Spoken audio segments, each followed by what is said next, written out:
साथ जो है तीर्थ यात्रा करने गए।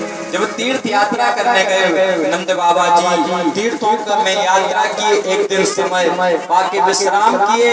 तो जब विश्राम कर रहे थे उसी समय एक काला नाग आया, उसने जो है नंद बाबा के पांव को पकड़ लिया। नंद बाबा ने छुड़ाने का प्रयास किया मगर उस नाग ने नहीं छोड़ा। अपना बल लगाए, अपनी ताकत लगाए मगर उस नाग ने नहीं छोड़ा। फिर परमात्मा को पुकारा तो परमात्मा ने उसका उद्धार कर दिया। देखिए अपना बल न मानो। द्रौपदी जी का जब चीरहरण हो रहा था तो द्रौपदी जी की जैसे साड़ी खींच रही थी तो द्रौपदी जी ने क्या किया, बोले धृतराष्ट्र की ओर देखी, राजा की ओर देखी, राजा हमारी मदद करेंगे। अब राजा अंत तुम्हारी मदद कर। जब वहां से दृष्टि आती है तो दौड़ना चाची के पास गई, गुरु जी रक्षा करेंगे। गुरु जी भी कुछ नहीं बोले। फिर इसके बाद दादा भीष्म के पास दृष्टि गई द्रौपदी जी की, दादा भीष्म भी कुछ नहीं बोले। इसके बाद पत्नियों के ऊपर दृष्टि गई, जो हमारे पति हैं उनके ऊपर दृष्टि गई, पति हमारी रक्षा करे। पति जो पत्नी को पाले, पत्नी की रक्षा करे। सुनो पति के क्या धर्म है। पति पत्नी को पाले, पत्नी की रक्षा करे, पत्नी की व्यवस्था करे। और तो और मांग भरी तो मांग पूरी करो, ना मांगने भरो। मांग भरने की जरूरत नहीं। जो स्त्री का है भाई उसकी इच्छाओं को पूरा करवाए, यही पति का धर्म है। ये नहीं कि रक्षा नहीं करे खुद ही देर लगे, ऐसा नहीं होना। आप भरोसे रक्षा पुकारे पति भी नहीं रक्षा कर पाए, पर भगवान की ओर देखे, भगवान को पुकारे, हे द्वारकाधीश से दीनानाथ आप ही हमारी रक्षा करो। फिर भगवान ने कहा भैया उपाय कर लो। फिर इसके बाद में जब भगवान को पुकारूंगा तो भगवान आएंगे। बिगड़ कार्ड के रिश्तेदार नहीं आते। जब लोग निमंत्रण कार्ड में तो नाम ना लिखो तो रिश्तेदार नहीं आते। भाई गांव के लोग नहीं आते बिगड़ कार्ड के। नहीं तो नहीं तो वो कैसे आएंगे। तो जब भगवान को बुलाओगे नहीं तो भगवान कैसे आएंगे। जब तक बुलाओगे नहीं, पुकारोगे नहीं, भगवान का स्मरण नहीं करोगे तो भगवान कैसे आएंगे। स्मरण करना जरूरी। पुकारे द्रौपदी जी के ऊपर कृपा किए। इसी प्रकार आज जो है नंद बाबा के ऊपर कन्हैया ने कृपा की और जो है भगवान नेत्र बंद किए थे, नेत्र बंद करके बांसुरी बजा रहे थे। उस शंखचूड़ नामक दैत्य ने गोपियों को चुराया, वो चुरा के भाग गया। जब भाग गया तो भगवान को क्रोध आया कि हमारे पास में गोपियां बैठी थी, उन्हीं को चुरा लिया। जब तुम हमारे सामने से ऐसा कर सकते हो, तुम अपने आगे क्या करोगे। भगवान को क्रोध आया और भगवान गए और भगवान ने शंखचूड़ नामक दो वीडियो हमारे को सेट हमारे मोबाइल में कौन आ गया वीडियो तो देख रहे थे, तुम भी देख लो। तुम्हें नया भरना है अपने नया मोदी आओ तो वही भगवान के मन में भय है कि हमारी मृत्यु आने वाली है, सत्कर्म नहीं बुरे करें, इसीलिए भय। कंस ने सोचा क्या करें क्या ना करें, कोई उपाय करें।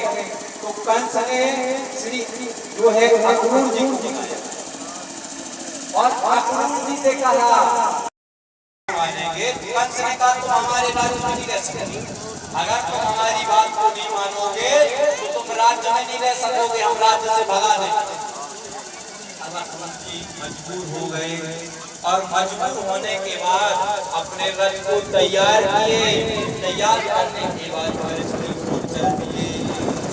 अक्रूर जी ब्रज जा रहे हैं और सोचते जा रहे हैं आज हम क्या करने जा रहे हैं, इससे परिणाम अच्छे होंगे कि गलत होंगे। चिंतन करते जा रहे हैं, भगवान का स्मरण करते जा रहे हैं। हे परमात्मा की कृपा करना। स्वागत किया, स्वागत करने के बाद बढ़िया जलपान कराए और बढ़िया भोजन की व्यवस्था की। फिर उसके बाद नंद बाबा ने कहा महाराज श्री किस कारण आपका आगमन हुआ। अक्रूर जी ने कहा हम आपको पुत्र को लेने के लिए आए।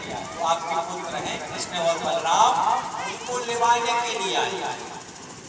अब तो नंद बाबा ने तो कुछ नहीं कहा। यशोदा मैया ने कहा अगर तुमने पहले बता तुम्हारा नाम अक्रूर किसने रख दिया, तुम्हारा नाम अक्रूर नहीं होना चाहिए, तुम तुम्हारा नाम क्रूर होना चाहिए। तुम क्रूर बुद्धि वाले हो, शुद्ध वाले बुद्धि वाले नहीं हो, तुम क्रूर हो, गुस्सेल हो, इसीलिए तुम्हारा नाम क्रूर होना चाहिए, अक्रूर नहीं होना चाहिए।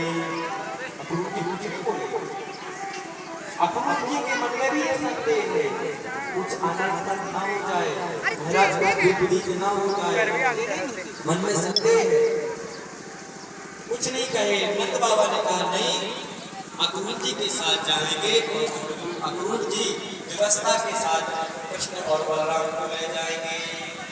निर्णय अक्रूर जी ने विश्राम किया और विश्राम करने के बाद प्रातःकाल जब अक्रूर जी उठे,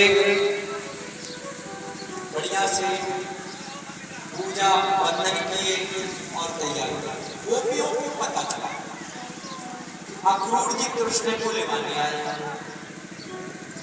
अब तो गोपियां क्रोध में होता क्रोध हो गई, उनका क्रोध समारा नहीं समझ रहा महाराज। इतना क्रोध आया गोपियों को, बोले अक्रूर जी अगर हमें मिल जाए तो हम खींच खींच के पटक पटक के यहीं से उनको मूर्छित कर देंगे, उनको जो है फिर से मथुरा नहीं जाने देंगे।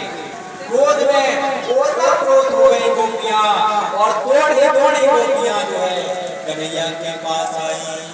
कन्हैया से कहा गोपियों ने, कन्हैया हमने सुना आप जो है मथुरा जा रहे हैं। कन्हैया ने कहा आपने ठीक सुना। बार बार प्रार्थना करती हैं गोपियां और जो है कन्हैया ने सबको प्रणाम किया, जो प्रणाम करने योग्य है माता जी को प्रणाम किया, प्रणाम किया और आशीर्वाद दिया। हमें आशीर्वाद दो माता जी।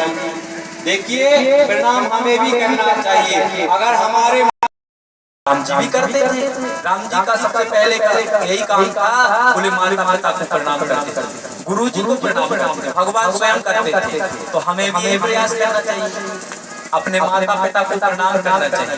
पहले नंबर उठके गुरु जी को प्रणाम करना चाहिए। गुरु जी हमारे पास में है तो गुरु जी को प्रणाम करना चाहिए, और जो हमारे माता पिता का है उसी बात को हमें मानना चाहिए। मैया को प्रणाम किए, मित्रों से गले लगे, बाबा को प्रणाम किए। बाबा ने कहा कन्हैया हम भी आपके साथ चलेंगे, आप चलो पीछे पीछे हम आपके आएंगे। अब सखाओं के हृदय से लगे, मित्रों के हृदय से लगे कन्हैया। तो मित्रों ने कहा, श्रीदामा ने कहा भैया हम आपके साथ चलेंगे, हम आपको अलग नहीं छोड़ेंगे, हम आपके साथ चलेंगे। कहा ठीक है आप हमारे साथ चलो। गोपियों को समझाए, कन्हैया ने कहा गोपियों से 2 दिन बाद आ जाए, 2 दिन केवल मेला देखेंगे।